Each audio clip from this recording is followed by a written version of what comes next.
కేంద్ర రాష్ట్ర ప్రభుత్వాలు కులాల విషయంలో దోబూచలాడుతున్నాయని వైఎస్సార్సీపీ రాష్ట్ర బీసీసీల ఉపాధ్యక్షురాలు మల్లి నిర్మల ఆరోపించారు. మెగా డీఎస్సీలో అవకతవకలు జరిగిందని వాస్తవమేనని, అందుకోసం ఎమ్మెల్సీ పర్వతరెడ్డి చంద్రశేఖరరెడ్డి పోరాడుతుంటే కూటమి నేతలు విమర్శలు చేయడం సిగ్గుచేటని మండిపడ్డారు. కూటమి ప్రభుత్వం అధికారంలోకి వచ్చిన నాటి నుంచి బీసీలను పూర్తిగా విస్మరించిందన్నారు. భారతదేశంలో అన్ని కులాలు, మతాలు ఒకటేనని, ఎక్కడైనా చిన్న చిన్న పొరపాట్లు ఉంటే సరిదిద్దుకోవాల్సిన బాధ్యత మనందరిపై ఉందన్నారు. నెల్లూరు జిల్లా వైఎస్సార్ కాంగ్రెస్ పార్టీ కార్యాలయంలో ఆమె మీడియాతో మాట్లాడుతూ ఇంకా పలు విషయాలను తెలియజేశారు.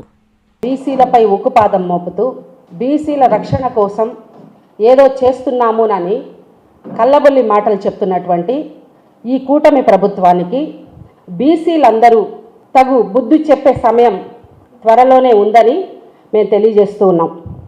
ముఖ్యంగా వైఎస్ఆర్ కాంగ్రెస్ పార్టీ అధినేత గౌరవ జగన్మోహన్ రెడ్డి గారు బీసీల అభివృద్ధి కోసం బీసీలని బ్యాక్ బోన్ క్యాస్ట్ కాదు, బ్యాక్ బోన్ క్యాస్ట్లు, వెన్నుముఖ వీళ్ళు బీసీలు అంటే జనాభాలో సగభాగం ఉన్నటువంటి బీసీలని మనం అందరం కూడా అభివృద్ధి చేసే దిశగా మనం తీసుకెళ్ళాలి.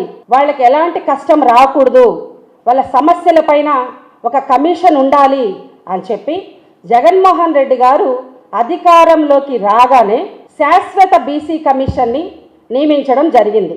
బీసీలందరూ కూడా ఏ సమస్య వచ్చినా కమిషన్ దృష్టికి తీసుకొని వెళ్ళి ఆ సమస్యని పరిష్కరించుకునే దిశగా ఆ కమిషన్ పనిచేస్తూ వచ్చింది. సుమారు ఆ కమిషన్ సమయం అయిపోయి 10 నెలల కాలం అయింది. బీసీ కమిషన్, శాశ్వత బీసీ కమిషన్ కాలం పూర్తయి 10 నెలలైంది. ఇప్పటి వరకు ఈ కూటమి ప్రభుత్వం శాశ్వత బీసీ కమిషన్ని ఎందుకు నియమించలేదో సమాధానం చెప్పగలరా అని అడుగుతున్నాం. వీళ్ళు బీసీల పైన ప్రేమ ఉన్నట్టు, బీసీల కోసం ఏదో చేస్తున్నట్టు లోకల్ బాడీ ఎలక్షన్స్కి ఒక కమిటీని ఈ మధ్య పంపించడం జరిగింది. ఇవన్నీ కూడా తాత్కాలిక కమిటీలు. బీసీ డెడికేషన్ కమిషన్ అని చెప్పి ఈ రాష్ట్రంలో మిశ్రా గారి కమిషన్ పర్యటించడం జరిగింది. ఆ కమిటీ యొక్క నివేదికలు ఏమైనాయో ఇంతవరకు బయట పెట్టలేదు ఈ కూటమి ప్రభుత్వం. మీరు మాట ఇచ్చి ఉన్నారు, రజకులకి కానీ వడ్డర్లకి కానీ ఎస్సీ ఎస్టీలుగా మేము వీళ్ళని చేరుస్తాము అని చెప్పి ఎన్నికల సమయంలో మీరు హామీలు ఇచ్చి ఉన్నారు.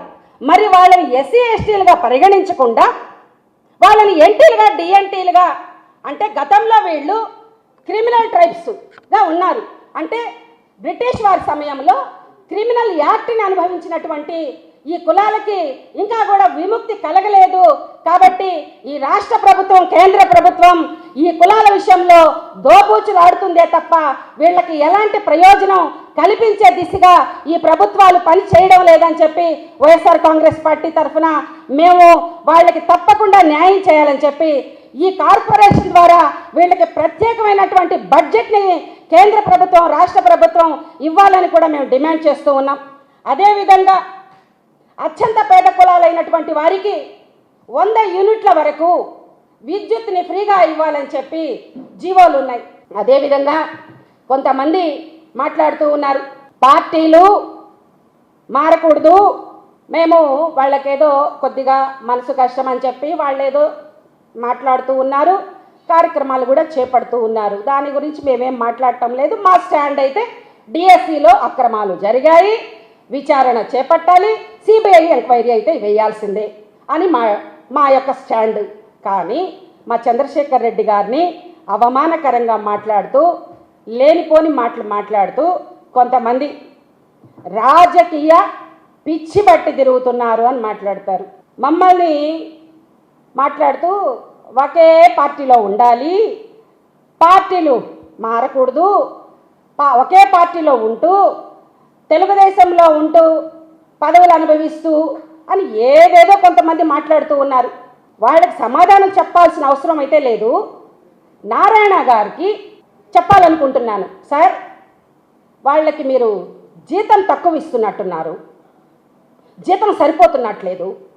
మీరు జీతం ఇచ్చి పెట్టుకున్న వాళ్ళ చేత, స్థాయి లేని వ్యక్తుల చేత మమ్మల్ని మాట్లాడించొద్దు సార్. స్థాయి లేని వ్యక్తుల చేత మాట్లాడించి మీ స్థాయిని ఎందుకు దిగజార్చుకుంటున్నారు? పార్టీలో ఉన్నటువంటి బీసీ నాయకులకు కూడా చెప్తూ ఉన్నా నేను, బీసీల కోసం ఏమీ చేయకుండా బీసీ కార్డును ఉపయోగించుకొని పెద్ద పెద్ద పదవులు తెచ్చుకున్నటువంటి బీసీ నాయకులకి కూడా చెప్తున్నాను నేను, స్థాయి లేని వాళ్ళు మాట్లాడుతూ ఉంటే, అన్నిటికీ తగుదనమ్మా అని మాట్లాడుతూ ఉంటే మా స్థాయిని ఎక్కడ తగ్గించుకోమంటారండి నారాయణ సార్? కొంచెం మాట్లాడేటప్పుడు అయా పార్టీని బీసీ సోదరులారా, ఎవరు మాట్లాడుతున్నారు, ఎవరి గురించి మాట్లాడుతున్నారు తెలుసుకోండి అయ్యా.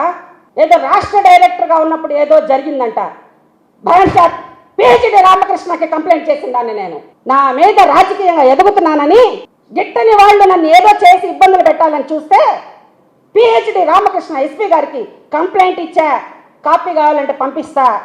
మాట్లాడొద్దు ఏదంటే అది పులులు దూకేస్తారు. దసరా సందాల కోసం దసరాల్లో పులి వేషాలు వేసేవాళ్ళు కూడా పులులు అని మాట్లాడితే ఎట్ట? పులులు అంటే ఎవరో చెప్పేదే ఆనమ్మ, అరుణమ్మ, పూజితమ్మ, గౌరమ్మ, సునందమ్మ, ధనుజమ్మ, మళ్ళీ నిర్మల, మిగతా చాలా లిస్ట్ ఉంది మా కాడ. వీళ్ళు పులులంటే ప్రతిపక్షంలో పారిపోయే వాళ్ళం కాదు మేము, జీతాలకు పనిచేసే వాళ్ళం కాదు మేము, బ్లాక్మెయిల్ చేసి డబ్బులు వసూలు చేసుకునే వాళ్ళం కాదు మేము. పులులంటే వీళ్ళు. విద్యుత్ వినియోగదారులకి శుభవార్త. కరెంటు బిల్లు ఎక్కువ వస్తుంది అని బాధపడుతున్నారా? ఏసీ మరియు ఇతర ఎలక్ట్రికల్ గీజర్లు, హోమ్ అప్లయన్సెస్ వాడకంలో పొదుపు చేస్తున్నారా? ఇప్పుడే నిర్ణయం తీసుకోండి.